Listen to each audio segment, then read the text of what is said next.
Guys, we are about to look at a figure that I have been desperately wanting for over 10 years now. From Japan, this is the Alternity Thundercracker put out by TakaraTomy. Alternity was the sequel series to Alternators, and the idea was they were going to go even crazier on transformations and engineering.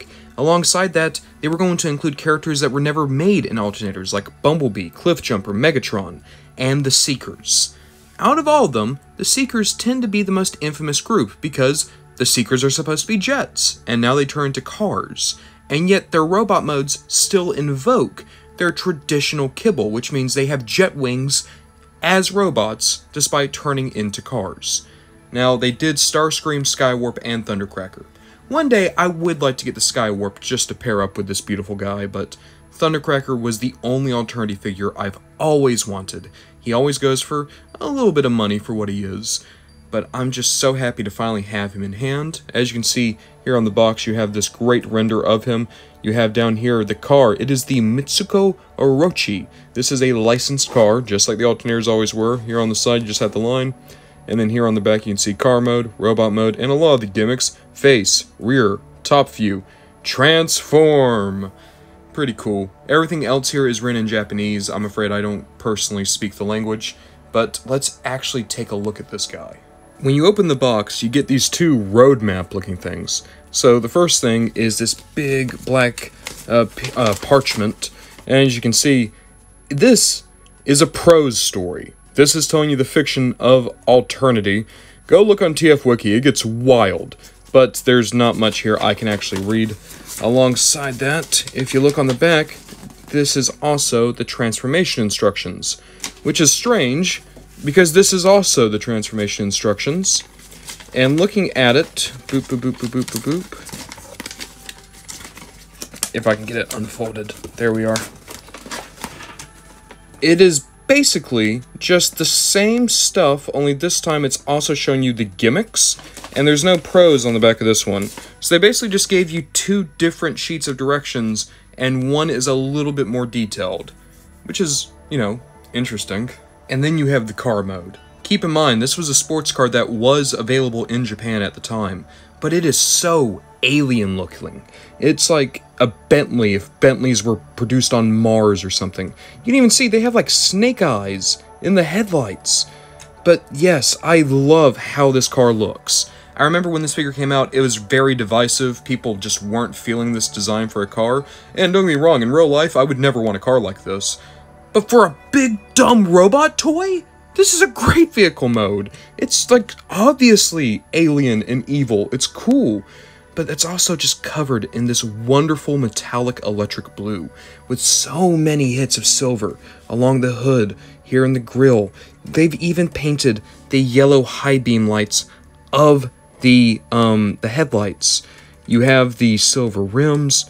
Here on the back, you have the logo of the car, the name, tailpipes. You even have these doors here. Now, we're going to be very careful with the doors. I don't want to pull from the headlight. Maybe it'll be easier to open this door over here. I don't know. That there is an interior in here. I just don't want to risk breaking anything. Maybe if I put a... I just don't have a good way to open that door, I don't think. Not until maybe I start the transformation. Wait, no, here, I can get a nail in there. Come on. There we go. Now, the doors are very stiff with age. Keep in mind, this figure is very old. But inside, you can see full interior. You have the seat. You have a, not a steering wheel, but a little piece of kibble that's supposed to approximate the steering wheel. It's alright. Not the coolest thing in the world. Alongside that, there is an opening hood, but the opening hood just shows you the back of Thundercracker's head. So, Alternators, there would have been a full feature interior, there would have been an engine block. Japan, they didn't really care about being that faithful to the cars. They obviously wanted to make the cars as accurate as possible on the outside, but they also wanted to make the Transformers still the feature, as opposed to something on the side, which means a lot of Alternity figures do have better robot modes than Alternators, but it also means their transformations get a little bit more wild sometimes. Before we transform Thundercracker, I do also want to show that if you keep the backdrop of the box, this actually works as a display piece. If you have like maybe a little Decepticon logo here, I think it would have really tied everything together nicely. But this is still just really cool. I like it when you can actually use the box for something aside from just garbage, you know? Now, I know in my other retro reviews, I do transformations. I'm not going to do it for this Thundercracker. It's an old figure. It's a figure that has moments that could potentially get iffy, especially if I'm trying to straddle a camera while doing it. I'm just going to do the transformation off screen like I do with my modern Transformer figures, and then we're going to talk about the robot mode and the process to get there once it's actually safe to show the figure again. That said, in car mode, there are a couple more things to show. For one, there is trunk space, and two, and this is where it's going to get a bit iffy, these wings are supposed to be able to fold over and replace the tires. That said, Thundercracker and Skywarp, unlike Starscream, both had issues where this was a point of breakage because there's very little clearance for the wings to make it over. I'm not going to actually do it. I'm going to show you a picture here. It doesn't look good. I'm not risking it on the figure. I'm sorry. I've wanted this for too long. It is too expensive. Even if it's only like $130 nowadays, that's still enough to where I'm just not risking it to get one shot. But know that it can do that, and now let's look at the robot mode.